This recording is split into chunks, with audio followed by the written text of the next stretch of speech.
अथान्तर के इसी दिन मदन वेका का भाई दधिमुख अपने पिता को बंधन से छुड़ाने की इच्छा करता हुआ कुमार वसुदेव के पास आकर निम्नलिखित संदर्भ कहने लगा। उसने कहा कि हे देव सुनिए, नमी के वंश में असंख्यात राजाओं के हो जाने से अरिंजयपुर का स्वामी राजा मेघनाथ हुआ। उसकी पद्मश्री नाम की एक कन्या थी। उस कन्या के विषय में नृत्यगानिया ने बताया था कि वे चक्रवर्ती की स्त्री रत्न होगी। उसी के समय में नवविस्तरक नगर का राजा वज्रपाणी भी हुआ। उसने रूपवती पद्मश्री कन्या को अनेक बार याचना की, परंतु जब वह उसे प्राप्त नहीं कर सका तो उस दुष्ट विजयदाता ने रुष्ट होकर युद्ध ठान दिया। मेघनाथ प्रबल शक्ति का धारक था, इसलिए वज्रपाणी उसे युद्ध में नहीं जीत सका। फलस्वरूप वह अपने कार्य में असफल होकर अपने नगर वापस लौट आया। उसी समय किन्हीं मुनिराज को केवल ज्ञान रूपी लोचन की प्राप्ति हुई, सो उनकी पूजना के अर्थ अनेक मनुष्य देव और धर्मेंद्रों की सभा जुटी। उस सभा में केवली भगवान की पूजा कर मेघनाथ ने उसे पूछा, हे प्रभु, इस भरत क्षेत्र में मेरी पुत्री का भर्ता कौन होगा? उन प्रकार पूछने पर केवल ज्ञानी मुनिराज ने उसके योग्य वर और उसके कुल का निरूपण किया। उन्होंने कहा कि हस्तिनापुर नगर में कौरव वंश में उत्पन्न हुआ कार्तवीर नाम का एक राजा था, जो पराक्रम में बहुत ही उद्दंड था। उसने कामधेनु के लोभ से जन दगी तापक तपस्वी को मार डाला था। जन्म दग्नि का लड़का परशुराम था, वह भी बलवान था। उसने क्रोधवश पिता को घात करने वाले कार्तवीर को मार डाला। इतने से उसका क्रोध शांत नहीं हुआ था। उसने क्रुद्ध होकर स्त्री युद्ध में स्त्री पुत्र सहित और भी अनेक क्षत्रियों को मार डाला। इस तरह जब वह अनेक क्षत्रियों को मार रहा था, तब राजा कार्तवीर्य की गर्भवती तारा नाम की पत्नी भयभीत होकर गुप्त रूप से निकलकर कौशिक ऋषि के आश्रम में जा पहुंची। वहां भय सहित निवास करती हुई तारा रानी ने एक पुत्र को उत्पन्न किया, जो क्षत्रियों के त्रास को नष्ट करने वाला 8वां चक्रवर्ती होगा। क्योंकि वह पुत्र भूमिगत तलगर में उत्पन्न हुआ था, इसलिए शुभौम इस नाम से पुकारा जाने लगा। इस समय वह बालक कौशिक ऋषि के रमणीय आश्रम में गुप्त रूप से बढ़ रहा है। वही कुछ दिनों में परशुराम को मारने वाला बलवान हरि चक्रवर्ती होगा और तुम्हारी कन्या का पति होगा। परशुराम यमराज के समान क्रूर है। वह 7 बार क्षत्रियों का अंत कर इस समय ब्राह्मणों को के हित में अपना मन लगा रहा है।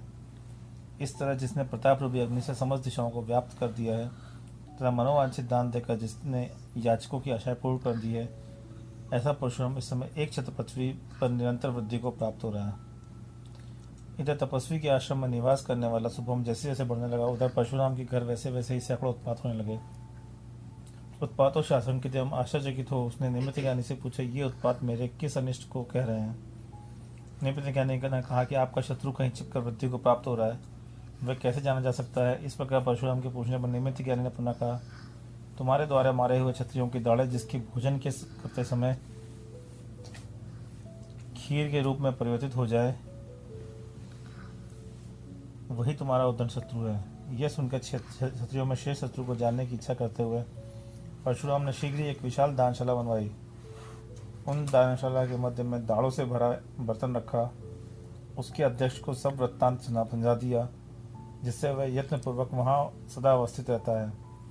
यह सब समाचार सुन राजा मेघनाथ केवली की वंदना कर शीघ्र ही हस्तिनापुर गया और वहाँ उसने कुमार शुभम को देखा। उस समय शुभम कुमार शस्त्र और शास्त्र रूपी सागर के अंतिम तट पर विद्यमान था और अधिक शोभा से युक्त था। सब और उसका दैदीप्यमान प्रताप फैल रहा था और वह उदित होते सूर्य के समान जान पाता था। जिस प्रकार ईंधन को नष्ट करने के लिए वायु अग्नि को प्रेरित करती है, उसी प्रकार पूर्व वृत्तांत सुनाने वाले राजा मेघनाथ ने उसे शत्रु रूपी ईंधन को जलाने के लिए धीरे धीरे प्रेरित किया। उसी समय घर से निकल राजा मेघनाथ के साथ शत्रु के घर जा पहुंचा और भूखा बंद दर्भ का आसन ले परशुराम की दानशाला में भोजनार्थ जा बैठा। ब्राह्मण के अग्रासन पर बैठे हुए शुभम की आगे दाढ़ों का पात्र रखा गया था और उसके प्रभाव से समस्त दाढ़ें खीरू में परिवर्तित हो गई।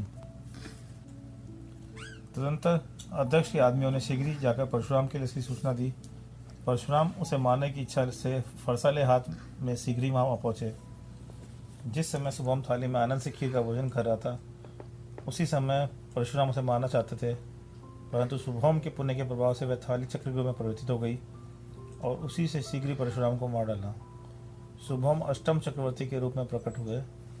14 रत्न 9 निधि और मुकुट 32,000 राजा उनकी सेवा करने लगे। स्त्री रत्न के लाभ से संतुष्ट हुए चक्रवर्ती शुभम ने मेघनाथ को विद्याधरों का राजा बना दिया था, जिससे संपन्न होकर उसने वज्रपाणी को मार डाला तदनंतर शठ के प्रति शठता दिखाने वाले शुभम चक्रवर्ती ने भी क्रोधयुक्त हो चक्ररथ से 21 बार पृथ्वी को ब्राह्मण रहित किया। चक्रवर्ती शुभम 60,000 वर्ष तक जीवित रहा, परंतु तप्ति को प्राप्त नहीं हुआ, इसलिए आयु के अंत में मरकर 7वें नरक गया। राजा मेघनाथ की संतप्ति में आगे चल छठा राजा बलि हुआ। बलि विद्या बल से उद्दंड था और 3 खंड का स्वामी पतिनारायण था। उसी समय नंद और पुंडरीक नामक बलभद्र तथा नारायण विद्यमान थे और अतिशय बल के धारक इन्हीं दोनों के द्वारा युद्ध में बलि मारा गया।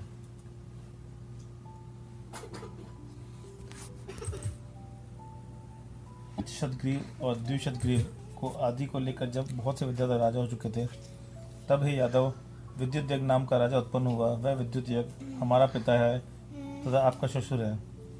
एक दिन राजा विद्युत ने अवधि ज्ञानी मुनिराज से पूछा, हे भगवान, हमारी इस मदन वेगा पुत्री का पति कौन होगा? मुनिराज ने कहा, रात्रि के समय गंगा में स्थित होकर विद्या सिद्ध करने वाले तुम्हारे चंडवेग नामक पुत्र के कंधे पर जो गिरेगा, उसी की यह स्त्री होगी। यह निश्चय करके पिता ने अपने चंडवेग नामक पुत्र को तेज वेग से युक्त गंगा नदी में विद्या सिद्ध करने के कार्य में नियुक्त कर दिया। नभस्थलक नगर का राजा त्रिशिकर नाम का दुष्ट विद्याधर था। अपने सूर्य नामक पुत्र के लिए इस कन्या को कई बार याचना कर चुका था, पर इसे प्राप्त नहीं कर सका, इसलिए सदा व्यर्थ था। एक दिन युद्ध में अवसर पाकर उसने हमारे पिता को बांधकर कारागृह में डाल दिया। इस समय परल पराक्रम को धारण करने वाले आप हम सबको प्राप्त हुए हैं, इसलिए शत्रु के बंधन द्वारा प्राप्त हुए अपने ससुर को शीघ्र ही बंधन से मुक्त करो। शुभम चक्रवर्ती ने प्रश्न होकर हमारे पूर्वजों के लिए जो विद्यास्त्र दिए थे, हे स्वामिन, शत्रु का घात करने की इच्छा से उन्हें ग्रहण कीजिए। इस प्रकार दधिमुख के वचन सुनकर प्रतापी वसुदेव ने ससुर को छुड़ाने के लिए मन से विचार किया। तदनंतर चंड वेग से युवा वसुदेव के लिए देव जिनकी सेवा करते थे, ऐसे बहुत से विद्यास्त्र विधि पूर्वक प्राप्त किए। उनमें से कुछ विद्यास्त्रों के नाम ये हैं: ब्रह्मशिर, लोकोसादन, आग्नेय, वारुण, महेंद्र, वैष्णव, यमदंड, ईशान, स्तंभन, मोहन, वायज, जम्बण, बंधन, मोक्षण, विशल्यकरण, वर्ण, सरोहण, सर्वात्रच्छादन, छेदन और हरण। इस प्रकार इन्हें आदि को लेकर चलाने और संकोचने की विधि सहित अन्य अनेक विद्यास्त्र वंड वेग के ने कुमार वसुदेव के लिए दिए और उन्हें आदर के साथ उन्हें ग्रहण किया। उस समय बल की अधिकता की इच्छा से युक्त रहता हुआ दुष्ट त्रिशिकर स्वयं सेनाओं के साथ शीघ्र चंडवेग के नगर के सीमा में आ गया। जिसे जाके बांधना था वह स्वयं ही पास आ गया। यह विचार कर संतुष्ट होते वसुदेव अपने सालों आदि की सेना के साथ बाहर निकले। विद्याधरों के झुंड के बीच में वह वसुदेव कल्पवासी देवों के समूह के बीच में इंद्र के समान से शुरू हुआ था और आकाश में मातंग जाति के विद्याधरों के बीच त्रिशक्र क्रूर असुरों के बीच में स्त्रियों के चमरेंद्र के समान से शोभित हो रहा था।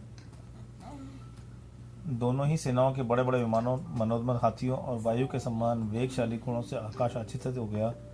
शत्रु समूह की किरणों से, जिन्होंने सूर्य की किरणों को आच्छादित कर दिया और जो तुरही आदि वादिनी के शस्त्र से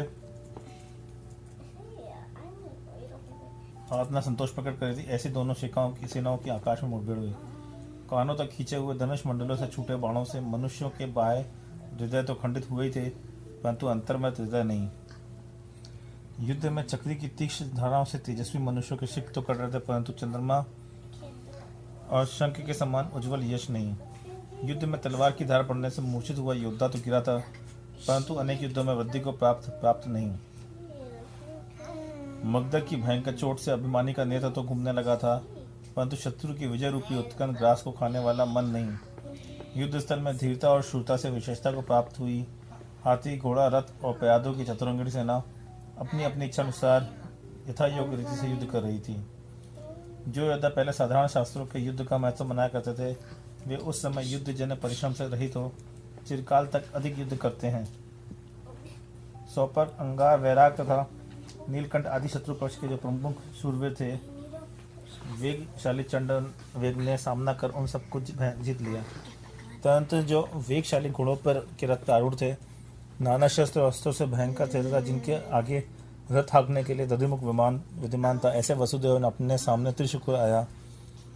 परस्पर की बाण वर्षा से जिन्होंने दिशाओं के अंत तक से आकाश को व्याप्त कर दिया था, उन दोनों का पहले से साधारण शस्त्रों से महायुद्ध हुआ, किंतु पीछे धनुधारी वसुदेव ने शीघ्र ही आग्नेयास्त्र छोड़ा, जिसकी भयंकर ज्वालाओं से शत्रु की सेना तत्काल जलने लगी। उधर शत्रु ने वारुणास्त्र के द्वारा आग्नेयास्त्र को बुझाकर मोहन नामक महाअस्त्र से वसुदेव की सीमा को विमोहित कर दिया। इधर वसुदेव ने चित्त प्रसाद नाम के अस्त्र से मोह शास्त्र को दूर कर दिया और आकाश में वायव्य अस्त्र चलाकर वारुणास्त्र को नष्ट कर दिया। इस प्रकार अपने प्रतिद्वंदी शत्रु को शीघ्र नष्ट कर वसुदेव ने महेंद्रास्त्र के द्वारा शत्रु को काट डाला। जिस प्रकार सूर्य के अस्त होने पर किरणों के समूह दिशाएं छोड़कर नष्ट हो जाते हैं, उसी प्रकार दैदिकमान दृश्य करके अस्तमित होते ही शेष विद्याधर दिशाएं अथवा अभिलाषाएं छोड़कर नष्ट होकर भाग गए। तदनंतर अपने पक्ष के समस्त विद्याधरों से घिरे हुए वसुदेव कारागर से ससुर को छुड़ाकर अपने नगर वापस ले आए।